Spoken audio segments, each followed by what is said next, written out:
Now, as we've already been talking about, for our 3 permit types, the CAFO permit by rule, and the AFO permit by rule, all 3 of those require a nutrient management plan. Now, a nutrient management plan in and of itself is not bad. There's absolutely nothing wrong with a nutrient management plan. What it will do is it will require you to do probably a little more soil testing than a lot of you normally do. It will require some manure testing, and so you may not be in the habit of doing that quite as often as your nutrient management plan would require. It also will require record keeping. So those are the drawbacks to a nutrient management plan. The rest of it is actually really good, and I'm going to talk a little bit about some of the benefits. Okay. So we're going to look at a nutrient management plan because that's really the key requirement for both the AFO permit by rule and the CAFO permit by rule. And so it's an option for you, and so we wanted to talk a little bit about what a nutrient management plan does.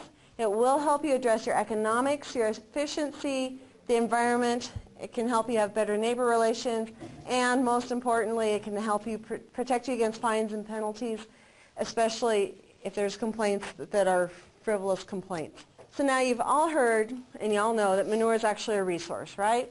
It has nitrogen, it has phosphorus in it, and that's good. The nitrogen actually is, we can typically use all of the nitrogen that we can produce, and nitrogen fertilizer is expensive. If you have to buy nitrogen fertilizer, that cost keeps going up as the oil prices go up. That nitrogen fertilizer cost is going to go up more and more.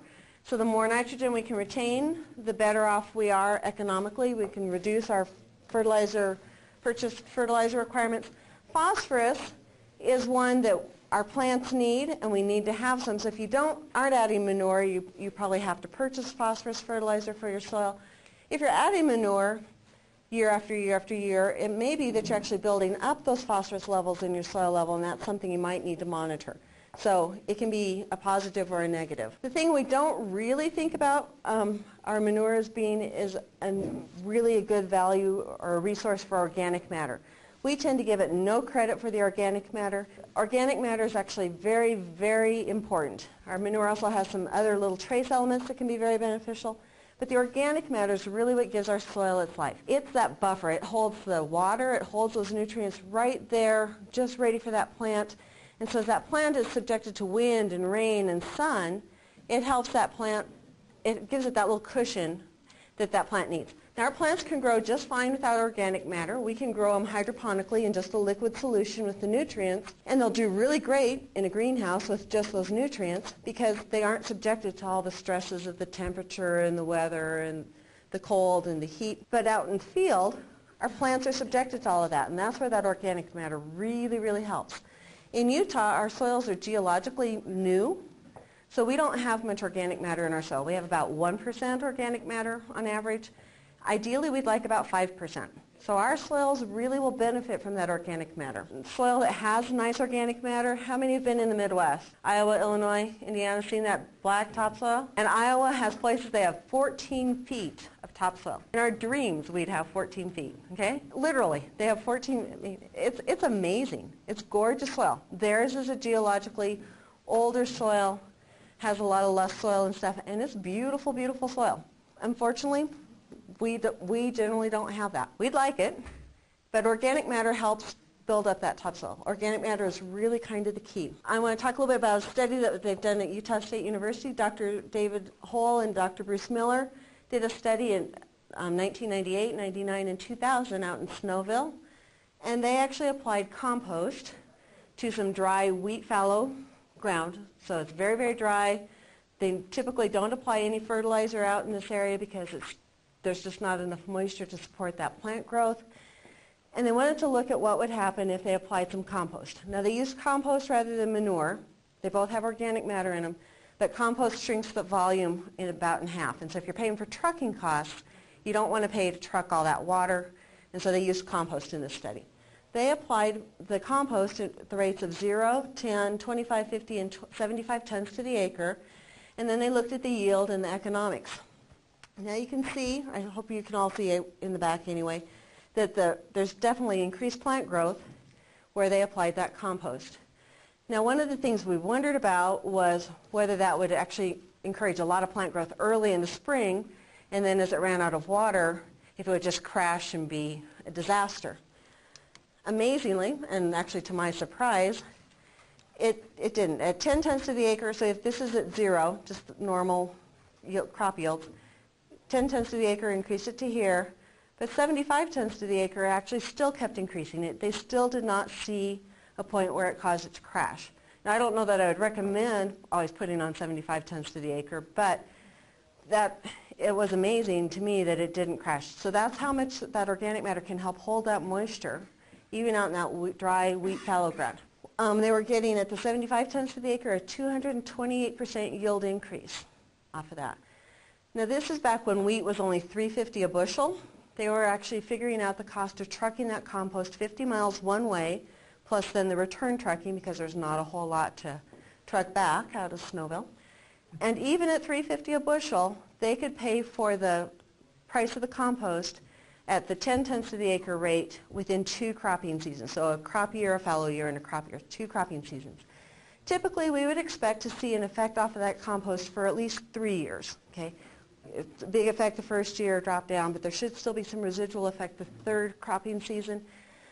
They didn't measure it that long. They just did the study for the 2 cropping seasons, but they could break even at 10 tons to the acre at $3.50 a bushel. The producer where they actually did this study is actually an organic producer. And so if you figured in the organic premium, they could pay and break even with the 25 tons to the acre in that 2 cropping season. David Hull is actually kind of a little computer geek, and he was on Google Maps.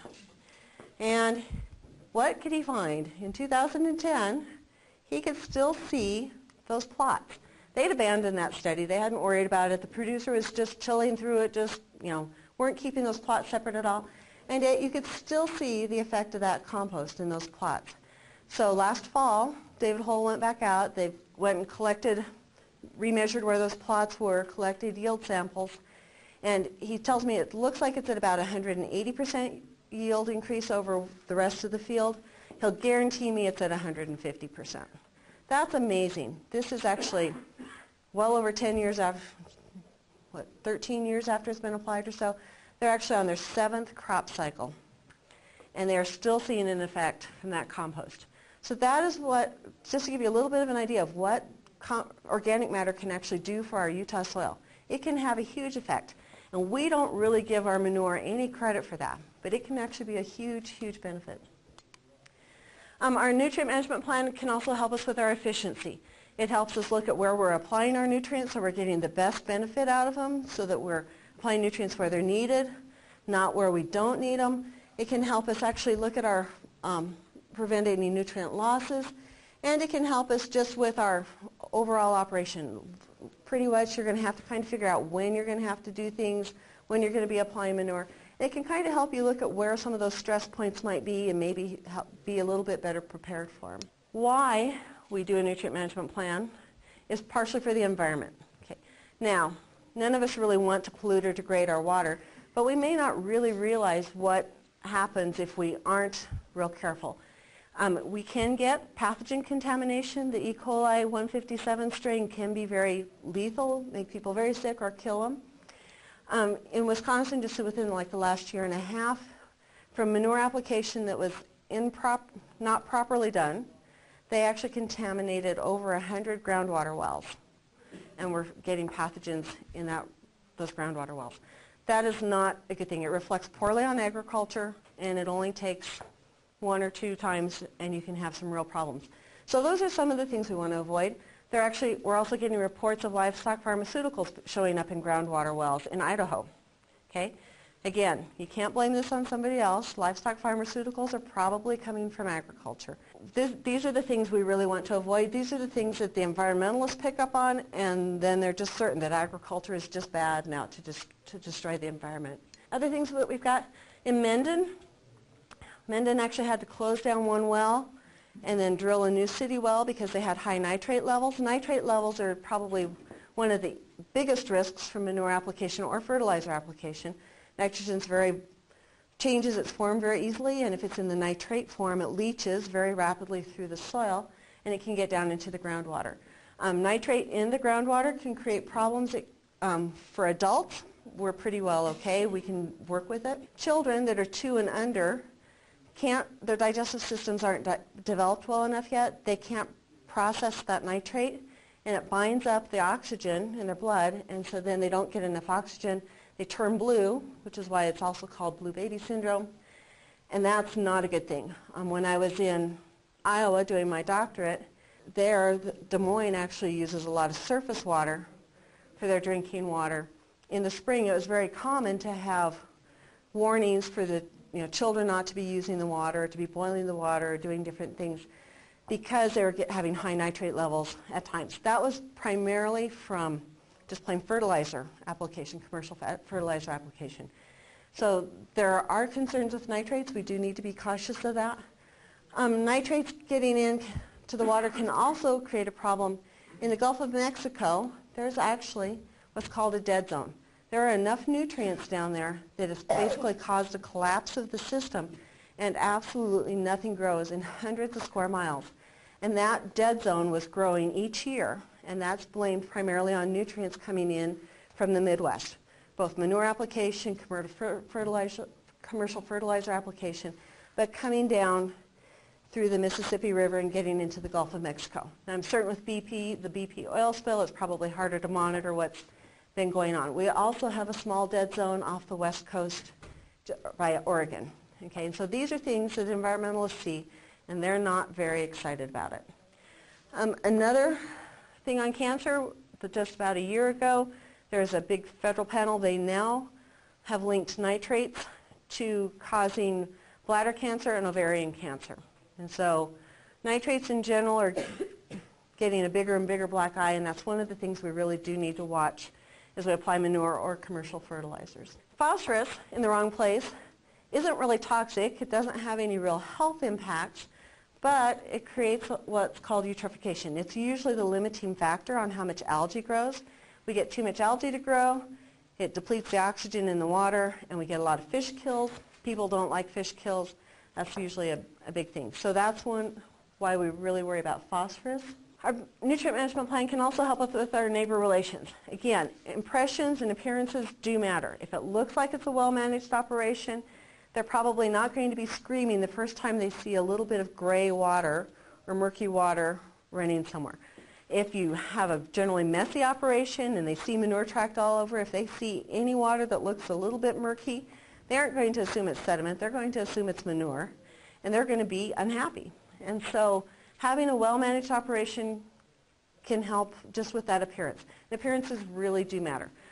Don Hall will tell you that most of the complaints he gets are not from environmentalists driving by.